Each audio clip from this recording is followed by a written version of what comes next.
వ్యాసం వసిష్ఠనప్తారం శక్తేః పౌత్రం కల్మషం పరాత్పరాత్మజం వందే సుఖం తపోనిధిం వ్యాసాయ విష్ణురూపాయ వ్యాసరూపాయ విష్ణవే నమో వై బ్రహ్మనిధయే వాసిష్ఠాయ నమో నమః.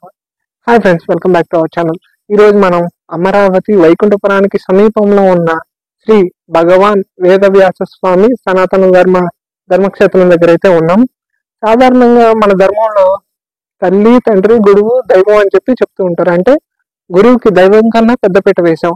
అలాంటిది మహాభారతాన్ని రచించిన వారు, మన వేదాలన్నిటినీ విభజించి మనకు అర్థమయ్యేటట్టు చేసిన వారు, మనకి గురు సమానులైన వేదవ్యాసుని ఆలయం దగ్గర అయితే మనం ఉన్నాం. ఇలాంటి ఆలయాలు చాలా అరుదుగా ఉంటాయి అన్నమాట.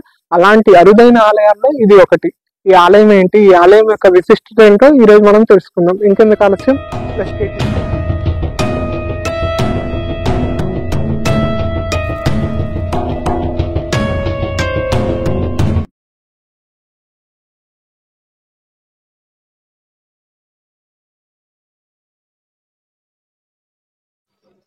చూస్తున్నారుగా, స్టార్టింగ్ లోనే తులసి వనం, మొత్తం ఆలయం అంతా ప్రశాంతంగా ఉంది.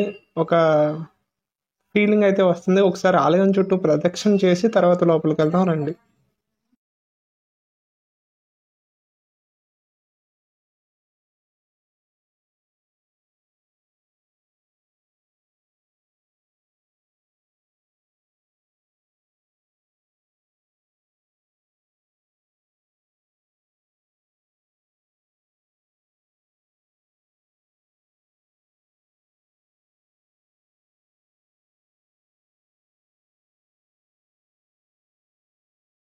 ఈ ఆలయం అంతా 4 భాగాలుగా విభజించుకుంటే ఫస్ట్ ఫ్లోర్ అంతా హాల్ లాగా ఉందన్నమాట. కింద గ్రౌండ్ ఫ్లోర్లో ప్రార్థనా మందిరం ఉంది, పైన శాంతి మందిరం ఉంది, ఆ పైన పరంజ్యోతి మందిరం అని చెప్పి మొత్తం 4 భాగాలుగా అయితే ఈ ఆలయం ఉంది.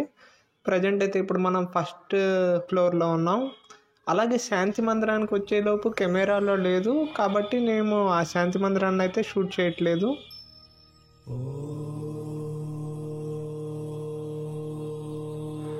ఇప్పుడే శాంతి మందిరం చూసి వచ్చాము. శాంతి మందిరంలో ఉన్న విగ్రహం అయితే చాలా బాగుంది. ఈ విగ్రహ ప్రతిష్ఠ వచ్చేసరికి ఫిబ్రవరి 1, 2023లో జరిగింది. ఇప్పుడు మనం చూస్తుంది పరంజ్యోతి మందిరం.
ప్రశాంతమైన వాతావరణం, చుట్టూ పచ్చని చెట్ల మధ్యలో ఉన్న ఈ ఆలయం చాలా బాగుంది. ఒకసారైనా చూడాలనిపించేలా ఉంటుంది.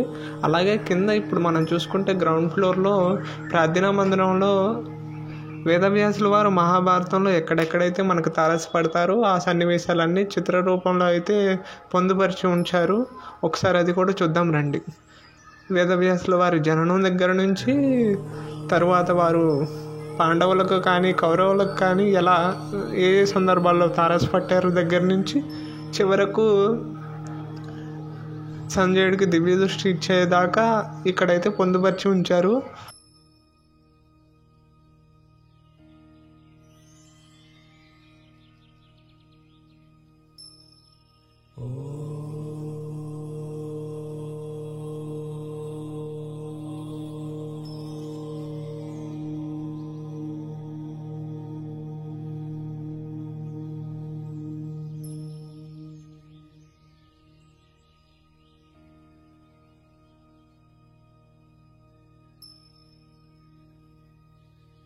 అలాగే చాలామంది అనుకునేది ఏంటంటే వేదవ్యాసుల వారు కేవలం మహాభారతం ఒక్కటే రచించారని చెప్పి అనుకుంటారు. కానీ కాదు, మహాభారతంతో పాటు వేదవ్యాసుల వారు చాలా గ్రంథాలను అయితే రచించారు, వేదాలను విభజించారు. ఆ లిస్ట్ అంతా ఇక్కడ మనం చూడవచ్చు. ఒకసారి డీటెయిల్డ్గా చూడండి.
ఫ్రెండ్స్, ఇది ఈరోజు వీడియో. నేనైతే చాలా థ్రిల్గా ఫీల్ అయ్యాను అనమాట. ఎందుకంటే సాధారణంగా మనం రామాలయాలు, కృష్ణాలయాలు, ఇలా తరతర దేవతల ఆలయాలు చూస్తాం. కానీ ఇలా వేదవ్యాసుడికి సపరేట్గా ఒక ఆలయాన్ని అయితే ఇప్పటిదాకా నేనైతే అక్కడ చూడలేదు. మీరైతే చూస్తే కింద కామెంట్ చేయండి. నేనైతే ఫస్ట్ చూసిన వేదవ్యాసుల వారి దేవస్థానం అయితే ఇది.